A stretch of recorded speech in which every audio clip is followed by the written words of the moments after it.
Hello everyone, this is Chop It Up Oops with your pal Sal. I've been out for a little bit, but I'm back at it, so let's get right to it. Today I'm going to be talking about my 3 front runners moving into the All-Star break for MVP of the NBA. First, at number 3, we have Giannis Antetokounmpo. Giannis Antetokounmpo has averaging 31 points, 11 rebounds, and 5 assists a game at a player individual estimate of 19.5 points a game. Also, his net rating is tops in the league, along with the other 2 that we'll be talking about for MVP. In the last 5 games, he's had, let's see, on January 3rd, a 55-point game. January 4th, 30 points. January 9th, 22. But also he had 2 off games where he only had 7 points, but the Milwaukee Bucks still won that game, and he had another one in single digits on January 6th in which they lost. But it shows that even when he's off the court, they can still pull out wins, but they need him on the court because his net rating is phenomenal. Also, another reason I'm putting him as MVP of the league, because his team is still in the top, is number 2 right now in the Eastern Conference at 29-16. They're right behind the Boston Celtics by 4 games. They continue to be one of the top teams in the NBA for the past 4 years now, and Giannis is just trending upward and looking great. And now with the addition of Chris Middleton being back in the lineup and finding his rare form as he did in that championship season, they are now a force to reckon with, not just in the East, but in the overall NBA. My second in line for MVP is Jayson Tatum. Jayson Tatum is averaging 31 points, 8 rebounds, and 4 assists a game. He is he's in the top 10 for net rating efficiency in the NBA, which means just like the other 2, when they're off the court, the team trends downward, but when they're on the court, the team is trending upward, and a lot of good things happen. In the last 5 games, Jayson Tatum has been explosive. 2 nights ago on MLK Day, he had 51 points. On January 14th, 33. January 12th, 20. January 11th, 31 points. And on January 9th, 32. So he has been on a scoring tear. And that is why I put him at number 2 in lineup for the MVP. So Jayson Tatum also has the Celtics on top of the Eastern Conference with 33 wins and 12 losses. They are 19-8 in their conference respectively. So they are basically running everybody, and they're not just winning. They're winning the close ones, but the ones they're supposed to be winning, they are winning respectively by double digits.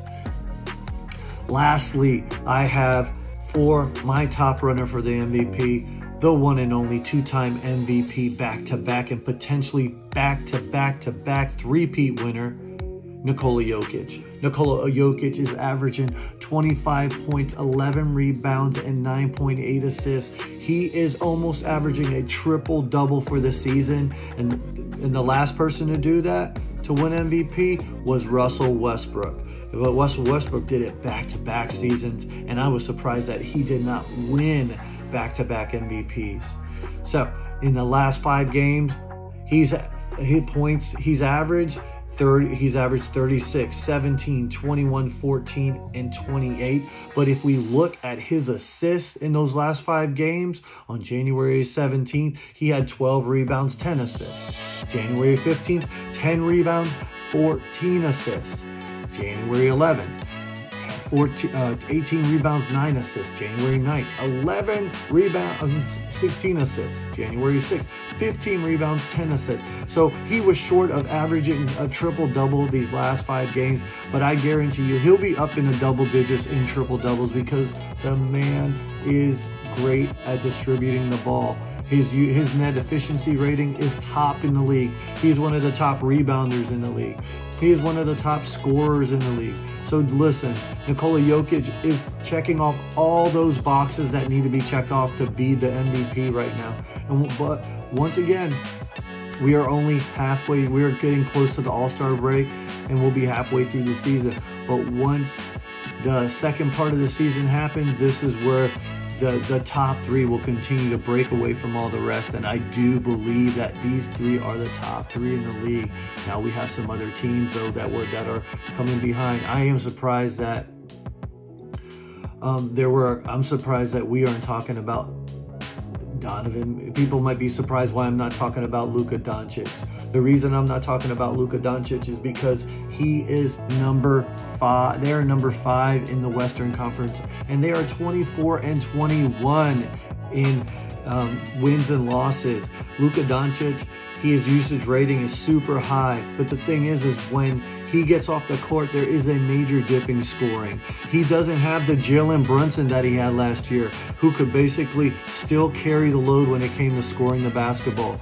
He lost that, and also he is such a ball-dominant individual. He has to have the ball in his hands the whole time because he is a scorer. He is so big, and also he also is a weakness when it comes to defense. He does not defend the ball well. He does complain a lot to the referees and cries for a lot of the calls, but he does initiate a lot of that contact. Another reason why I don't have him up there in the top 3 for MVP is because he reminds me more of a James Harden. He is a ball-dominant individual. The ball does, and he's got everybody just standing around waiting to see what he's going to do. They don't move as well when the ball is in his hands. Also, Steph Curry, why aren't we talking about him? That's easy because they are underperforming this year. Steph Curry continues to drop a lot of points, and he continues to be a very efficient shooter. But right now, they are not where they need to be. But I think after the All-Star break, their championship pedigree will come to form. And I think they got off to a slow start with all the stuff that was happening off the court, and also losing Marquise Lee. And GP3 on the defensive side kind of was hurting them because GP3 was a very solid perimeter defender, and that basically hurt them in the long run. I think Klay Thompson also is starting to find his rhythm scoring. So we're always on the lookout for the defending champions of the NBA. So with that being said, I appreciate everybody's time. This is Chop It Up Hoops with your pal Sal. God bless and be kind.